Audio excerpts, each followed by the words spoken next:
In this next section, we're going to dive into the details of CSMA-CD. So, to begin with, before we go into that, I have to explain what the difference is between two terms of half duplex versus full duplex. So this concept of duplex is not necessarily just something relevant to Ethernet. It's really a high-level concept of how can devices communicate. For example, if you and I are speaking, and I say, well, I'm going to use simplex communication. That's not on here, simplex. Simplex means I'm the only one talking.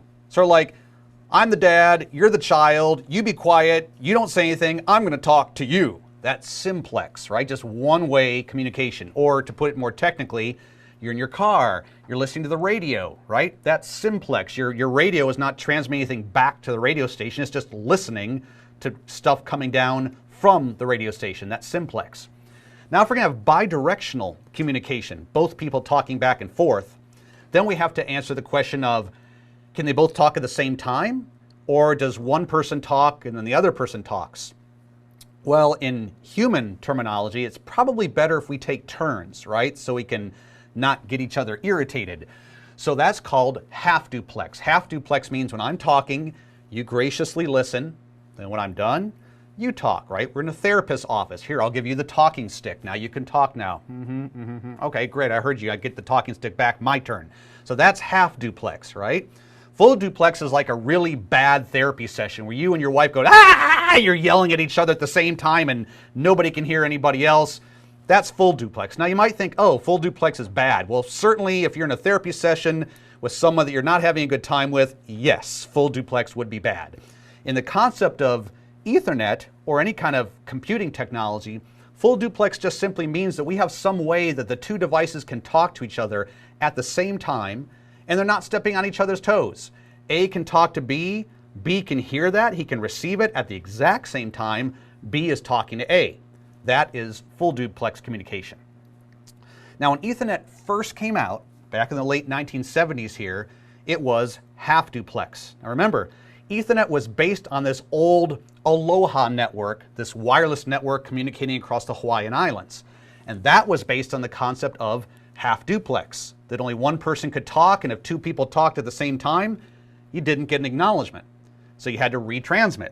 So the original CSMA-CD, the original Ethernet, was sort of based on that. Only one person can use the cable at a time. So Dr. Robert Metcalf said, okay, well, how are we going to do this in a way that's fair? And I want to make it a little bit better than the Aloha network. I want to make it where the utilization of the channel is a little bit more efficient than just anybody jumping on whenever they want to. So he came up with CSMA-CD, and that's what we're going to jump into right now. So the CS portion of it stands for carrier sense. What is the carrier? The carrier is that electrical signal that's going across the wire that's transmitting the ones and zeros. That fluctuation, that change in electrical voltage that's carrying ones and zeros. So when an Ethernet adapter or an Ethernet NIC card is performing carrier sense, basically it means it's in receive mode, it's listening to see if somebody's talking, to see if there's any energy on that cable, see if anyone's talking right now and sending ones and zeros. So that's carrier sense. Now, in the way that Ethernet works, and we're going to go into this in a little bit more detail, is that let's say that I'm an Ethernet adapter and the IP process within the CPU has given me some data. I put that into an Ethernet frame, and we haven't looked at that yet, but we will. And now I want to transmit all those bits as ones and zeros out on the wire. So step number one, perform carrier sense. In other words, listen to the wire, see if I can detect any electrical energy if someone's talking. Now, what if they're not? What if the wire is free? Nobody's talking.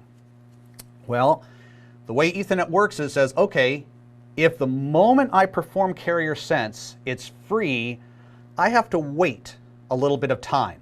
There's a little bit of time called the interframe gap. You'll see that as IFG. Sometimes people call the interpacket gap. Same thing. It's a little bit of time in microseconds that you wait. And then if nobody's talking by the time you're done with that time period, then I can start putting my bits on the wire.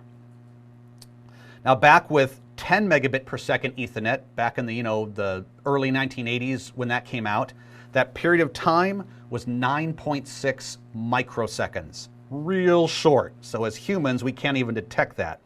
9.6 microseconds was the interframe gap, then you could go. Now, when they came out with fast Ethernet, 100 megabit per second Ethernet, they said, all right, let's wait 1/10 that time. So instead of 9.6 microseconds, let's only wait 0.96 microseconds. Not even 1 microsecond, just slightly less than 1 microsecond. And that's how they were able to get 10 times the speed. Now, they did some other things as well. They sort of changed the way that ones and zeros were represented electrically, but that was also one of the fundamental things they did. They shrank that interframe gap. Now, you might be thinking, okay, but what if I listen to the wire and it's busy? Then what do I do? We'll talk about that. We'll get there in just a second. All right, so CSMA, so the MA stands for multiple access. So what this means is that Ethernet is the type of technology that says, okay, if I have multiple units of data to send, multiple frames are sort of stacked up in my memory, once I'm done transmitting frame number 1, I can go ahead and transmit frame number 2, frame number 3, frame number 4. In other words, I can transmit multiple frames one after the other. Now you might be thinking, well, don't all networking technologies do that? Most of them do, but not all. For example, if you had studied networking, I don't know, 15 years ago or something, and you had learned about token ring as an example. With token ring, an older technology that I don't think anybody uses anymore, the idea was once I put my frame on the wire, then I had to wait for the special little electrical, I had to wait for the frame to come back to me and strip it off the wire and then release a little electrical pulse called a token. So I couldn't immediately transmit my second frame, my third frame, my fourth frame. After every single frame, the frame would go around this circle. It was a ring. You took your frame off the circle, you released this pulse, and then if you were lucky enough to get that pulse when it came back to you, you could transmit your next frame. But you couldn't transmit one frame after the other. You couldn't do multiple access. But with Ethernet, there's nothing like that. There's nothing that you have to do between when you transmit frame 1 and frame 2 and frame 3. That's why they call it multiple access.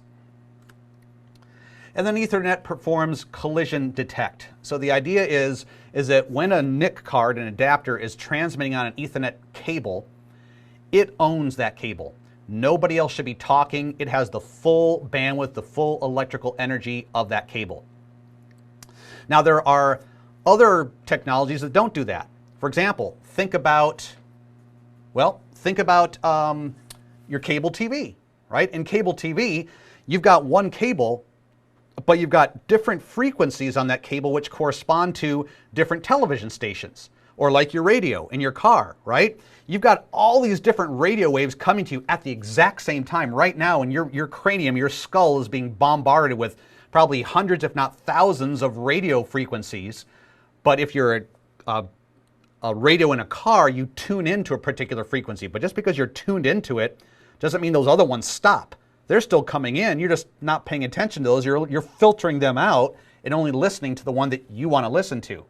So, but Ethernet's not like that. Ethernet says, okay, only one person can go at a time. You own the cable. It's all yours. And so when a device is transmitting, remember the Aloha network? The Aloha network said, okay, when I'm transmitting, I'm basically deaf. I can't hear anything. I'm just talking. And then once I'm done transmitting, I'll listen for an acknowledgement. If I get an acknowledgement, great. My transmission made it. Well, Dr. Robert Metcalf said, it's kind of inefficient. I don't like that. So here's what he did. He said, okay, when I'm speaking, I'm listening at the same time. And the idea is, as I'm talking, I shouldn't hear anything. Maybe myself, if the electrical energy bounces back to me, which hopefully it wouldn't, but I shouldn't hear any other bit sequences. If I'm sending out 10111, I shouldn't see anything coming back to me. If I do, that means a collision has happened. That means that my electrical energy has collided with somebody else's electrical energy, and what I was in the process of sending is now meaningless garbage. So that is called collision detect. So let's look at this in a more visualized or graphic way to bring it into scope here. I'm going to go ahead and expand this so you can see a little bit better. So in this particular environment, we've got 3 PCs. Now at the moment, PC B is the PC that's transmitting. And you can see here that that device in the middle is a hub, so he's transmitting into an Ethernet hub. And a hub's job is to simply take in the electrical energy, the ones and zeros, and then just replicate it out all other ports. And PC A and C would like to speak, but they can't right now. They have to hold on to their frame because PC B is transmitting. All right, so both want to transmit a frame at the same time, but they can't because PCB is transmitting. At some point, PCB will be done, and PCA and PCC will realize the PCB is done. They will receive the last bit. And you might be wondering, well, how do they necessarily know if they've received the last bit? First of all, when these bits are transmitted on the wire, there's very specific rules about the spacing of time between each bit. I can't send a bit, wait a microsecond, send a bit, wait 15 microseconds, send another bit again. You can't do that. So one of the rules of Ethernet is, how long you can hold the voltage to a certain level to represent a 1 or a 0, and how much time space there is between the next voltage change that represents a 1 or a 0. So Ethernet knows that if a certain amount of time has elapsed, the frame must be done. Also, if we're talking about 802.3, the IEEE version of Ethernet, there's actually a field in there that we're going to see that says, how long is this frame? So when you actually send your frame to somebody, you tell them how long it is, so they explicitly know when it's finished. But either way, whether you get that field, that length field, or whether you see a certain amount of time elapse, you know when transmission from that other guy is finished and the cable is free. Okay, so at this point, PCB is finished. PC A and C have been sensing the cable, and now they say, oh, the cable's free. Okay, great. Now at this point, remember I said earlier, okay, during carrier sense, the first time you sense the carrier, you see if it's free or not. If it's free, you wait this period of time. Do you remember what that period of time was called? That was called the interframe gap, or the IFG, the interframe gap. And I said, but what if you sense the cable and it's currently busy? Then what do you do? And I said, we'll get to that. That's what's happening right here. So PC A and C sensed the cable and it was busy. So they just listen, and the way that Ethernet is designed is that once that cable is free, because they were already listening, they were holding a frame back and they were listening, as soon as that cable becomes free, they instantly go. Now you might say, well, wait a second. Isn't that going to guarantee a collision between A and C? Yes, it will, but we'll see how that's dealt with in just a moment. So that's what's happening right here. Not sure what happened with the vertical line connecting PC, sort of floating out there in the clouds, but he is connected to that cable. They both transmit their frames at the same time. And then what's going to happen within a few microseconds is as those frames come into the hub, or somewhere on the wire between the hub, the electrical energy is going to run into itself. And it's sort of like a wave of the ocean, right? If I have two waves that merge, what happens? They get bigger. They produce a bigger wave. So if I was saying, well, a wave of this height equals a 1, what's a wave of this height? I don't know. It's not a 1. It's not a 0. I don't know what that is. That's what's happening right here. Now this well-defined electrical energy that meant 1s and 0s has now just become meaningless electromagnetic interference. It's meaningless garbage. And so PC A and C recognize that that is a collision. So what do they do as a result of that? Well, they were in the process of transmitting a frame when that collision occurred. So when that happens, they transmit what's called a jam signal. What is a jam signal? All a jam signal is, it says, however far you were into that frame, maybe I was 5% into transmitting it, maybe I was 90% of the way done. However far I was, whatever bits are remaining, I throw those away and I fill it in with 10, 10, 10, 10, and that's called a jam sequence. So a jam sequence is just populating the remaining portion of the frame with 10, 10, 10, and that everybody on the cable recognizes that as indicating there has been a collision. Now, as far as PCB is concerned, he could care less. I mean, he was listening to that transmission, but if it wasn't for him, he doesn't really care. But A and C, Now they recognize, okay, there's a collision, I'm sending a jam signal. So what do? So at this point, once a frame has collided and you've completed your jam signal, now what you have to do is you have to stand back and you have to wait again. But now, because you're waiting because you experienced a collision, you're not going to wait that nice, tidy little inner frame gap that we talked about. Now what happens is you're going to use what's called a random back-off timer. And the random back-off timer dictates how long will I wait after a collision has occurred. So you can see here, it uses something. Now, you're probably never going to be tested on this, but it's called the truncated binary exponential back-off algorithm. Try saying that 10 times fast. So basically what it does, it says, okay, Ethernet at the physical layer has this concept of something called a slot time.